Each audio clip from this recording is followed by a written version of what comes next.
Hello, welcome to सिवेन E learning. Video को ज़रूर लाइक, शेयर और सब्सक्राइब करें।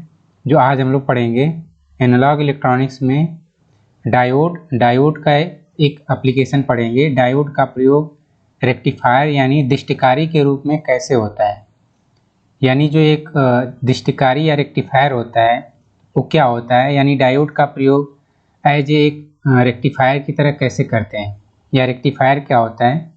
तो जो रेक्टिफायर या दृष्टिकारी होता है वो एक ऐसी डिवाइस होती है जो एसी वोल्टेज या एसी धारा को यूनिडायरेक्शनल वोल्टेज या धारा में बदलती है। यानी ये कहें कि जो रेक्टिफायर या दृष्टिकारी जो एक ऐसी डिवाइस होती है जो एसी वोल्टेज या धारा को डीसी वोल्टेज या धारा में परिवर्तित करती है।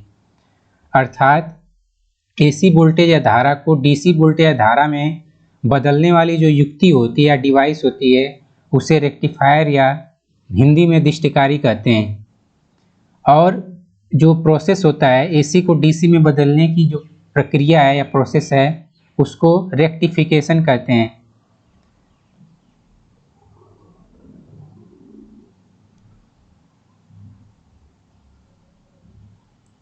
नेक्स्ट है जो डायोड में दिखाया गया है, एक फॉरवर्ड बायस में जो डायोड होता है उसका इक्विवेलेंट परिपथ, और जो एक रिवर्स बायस में डायोड होता है उसका इक्विवेलेंट परिपथ दिखाया गया है यहाँ पे। ये जो फॉरवर्ड बायस डायोड है ये प्रैक्टिकल डायोड है। एक फॉरवर्ड बायस डायोड एक प्रैक्टिकल डायोड के रूप में उसमें बैरियर वोल्टेज और फॉरवर्ड रेजिस्टेंस तथा डायोड के रूप में होता है। जब डायोड फॉरवर्ड बायस में होता है, एक प्रैक्टिकल डायोड जब फॉरवर्ड बायस में होता है तो जो डायोड होता है वो शॉर्ट सर्किट की भांति व्यवहार करता है, और उसके साथ साथ जो बैरियर वोल्टेज और फॉरवर्ड रेजिस्टेंस भी होता है। चूँकि रेजिस्टेंस इससे पहले पढ़ चुके हैं, एक होता है डायनेमिक रेजिस्टेंस, एक होता है स्टैटिक रेजिस्टेंस। तो अगर इसमें जो बैरियर वोल्टेज है उसको अगर नगण्य माना जाए तो फॉरवर्ड बायस में जो डायोड होता है एक रेजिस्टेंस की भांति, एक डायोड जो होता है एक रेजिस्टेंस की भांति यूज होता है, जैसे आरएफ रेजिस्टेंस है इसका। तो ये जो फॉरवर्ड बायस डायोड है जब फॉरवर्ड बायस में होता है तो इसका प्रैक्टिकल जो परिपथ है इसमें डायोड शॉर्ट सर्किट हो जाएगा।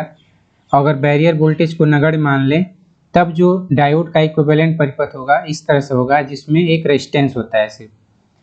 नेक्स्ट है अगर एक रिवर्स बायस डायोड, प्रैक्टिकली जो रिवर्स बायस डायोड होता है वो एक ओपन स्विच की भांति यानी ओपन सर्किट की भांति प्रयोग होता है या ओपन सर्किट की भांति व्यवहार करता है। ठीक है, नेक्स्ट है अब आगे पढ़ेंगे जो रेक्टिफायर होता है वो दो तरह का होता है। एक होता है हाफ वेव रेक्टिफायर, एक होता है फुल वेव रेक्टिफायर।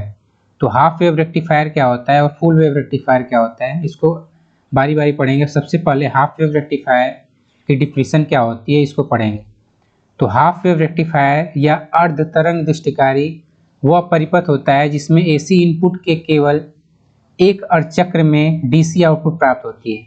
यानी जो हाफ वेव रेक्टिफायर वह परिपथ है जिसमें जो एसी होता है, जो एसी वोल्टेज या धारा होती है उसमें पॉजिटिव और नेगेटिव चक्र दोनों पाया जाता है, पॉजिटिव और नेगेटिव चक्र दोनों पाया जाता है। तो जो हाफ वेव रेक्टिफायर होता है वह केवल एसी इनपुट के केवल एक चक्र के लिए डीसी आउटपुट देता है। आगे पढ़ेंगे चूंकि दूसरे जो चक्र में जो हाफ वेव रेक्टिफायर होता है दूसरे चक्र में एसी के दूसरे चक्र में जो डायोड होता है वो ऑफ हो जाता है। तो इसको अभी आगे पढ़ेंगे, उससे पहले देख लेते हैं इसका जो सर्किट डायग्राम है, सर्किट डायग्राम में क्या क्या होता है। तो ये एक हाफ वेव रेक्टिफायर का सर्किट डायग्राम है। इसमें एक ट्रांसफार्मर का यूज किया गया है। जो प्राइमरी वाइंडिंग है उसको P1 तथा P2 से इसी प्राइमरी वाइंडिंग पे जिस इनपुट एसी इनपुट को डीसी में बदलना है उसको प्राइमरी वाइंडिंग पे दिया जाता है।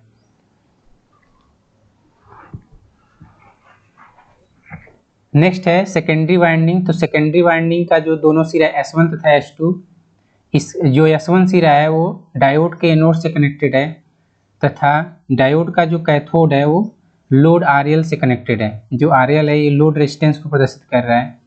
इस तरह से जो सेकेंडरी वाइंडिंग का दूसरा सिरा है S2 वो लोड के दूसरे टर्मिनल से संयोजित है, और जो डीसी आउटपुट ली जाती है इस लोड के क्रॉस ली जाती है।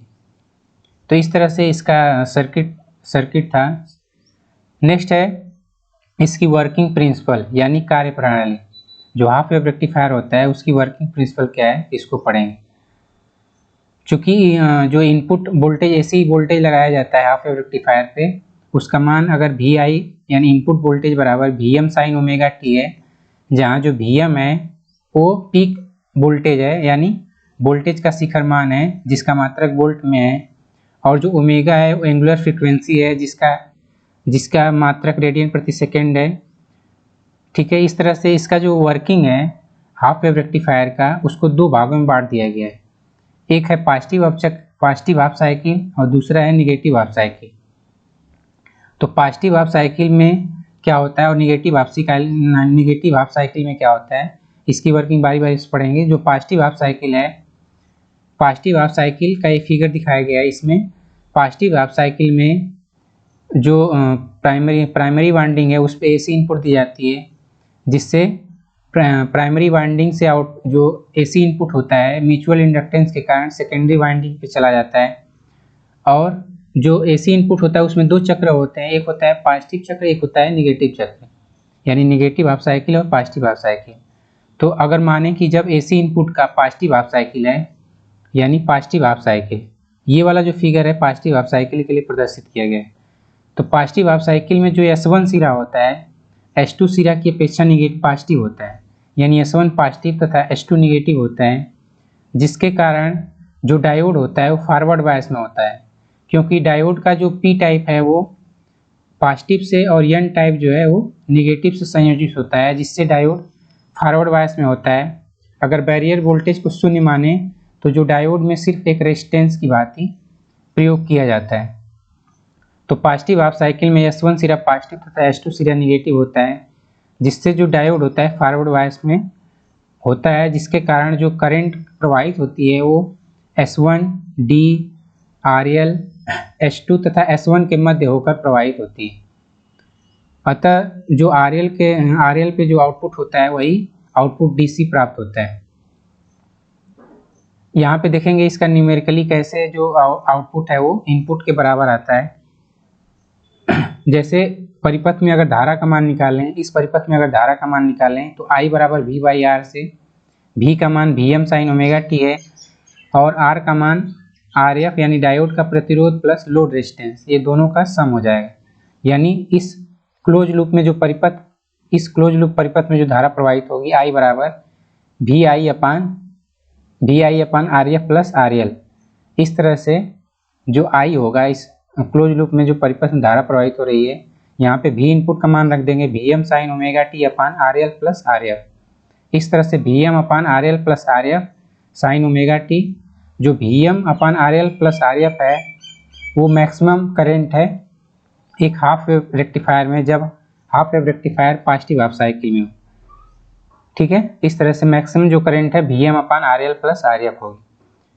चूँकि पॉजिटिव हाफ साइकिल में जो करंट प्रवाहित होती है वो ओमेगा टी बराबर 0 से ओमेगा टी बराबर पाई तक होता है।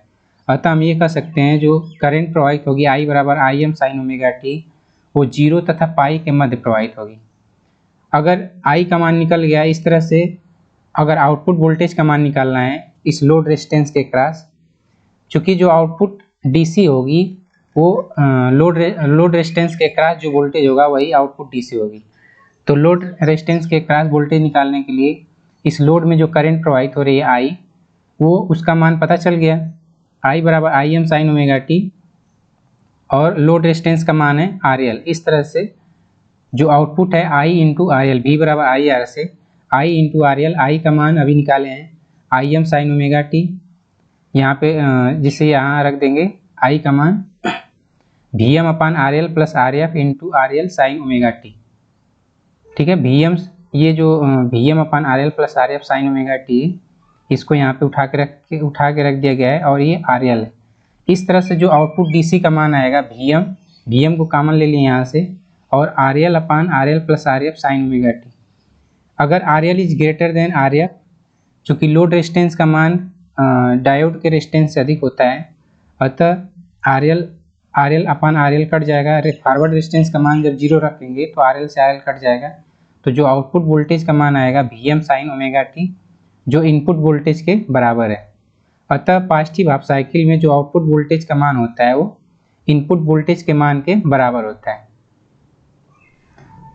Next, negative half cycle. Negative half cycle में जो S1 सिरा होता है S2 सिरा की अपेक्षा निगेटिव होता है, जिससे जो डायोड का पॉजिटिव सिरा निगेटिव से और डायोड का कैथोड सिरा पॉजिटिव से जुड़े होने के कारण डायोड जो होता है रिवर्स बायस हो जाता है, जिसके कारण रिवर्स बायस में डायोड ओपन सर्किट की भांति व्यवहार करता है और ऋणात्मक हाफ साइकिल यानी निगेटिव हाफ साइकिल में एक हाफ वेव रेक्टिफायर में जब निगेटिव हाफ साइकिल होती है उस समय परिपथ में कोई करंट नहीं प्रवाहित होती है तथा आई का मान इसमें शून्य होगा, जिससे लोड रेजिस्टेंस के क्रॉस जो वोल्टेज होगा वो शून्य प्राप्त होता है।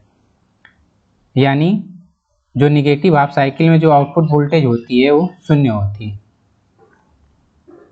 अब इसका जो वेव शेप देखेंगे, यहाँ पे देख लेंगे जो पॉजिटिव हाफ साइकिल है उस समय पॉजिटिव हाफ साइकिल में डायोड फॉरवर्ड बायस होता है तथा जो आउटपुट डीसी प्राप्त होती है सेम टू सेम इनपुट का अनुसरण करते हैं, यानी जैसा इनपुट होता है उस तरह से आउटपुट प्राप्त होती है। नेक्स्ट, जब एसी इनपुट का निगेटिव हाफ साइकिल आता है उस समय जो डायोड होता है रिवर्स बायस हो जाता है, जिससे आउटपुट वोल्टेज शून्य प्राप्त होती है। तो यहाँ पे कोई आउटपुट नहीं प्राप्त हुआ है। नेक्स्ट, जब पॉजिटिव वोल्टेज जब एसी का पॉजिटिव हाफ साइकिल आएगा उस समय फिर आउटपुट प्राप्त होगी, और जब निगेटिव हाफ साइकिल आएगा तो उस समय डायोड रिवर्स बायस हो जाएगा, जिसके कारण आउटपुट प्राप्त नहीं होगा। इस तरह से हाफ वेव रेक्टिफायर की ये इनपुट तथा आउटपुट वेव स्ट्रक्चर है। Thank you. Please subscribe, like and share.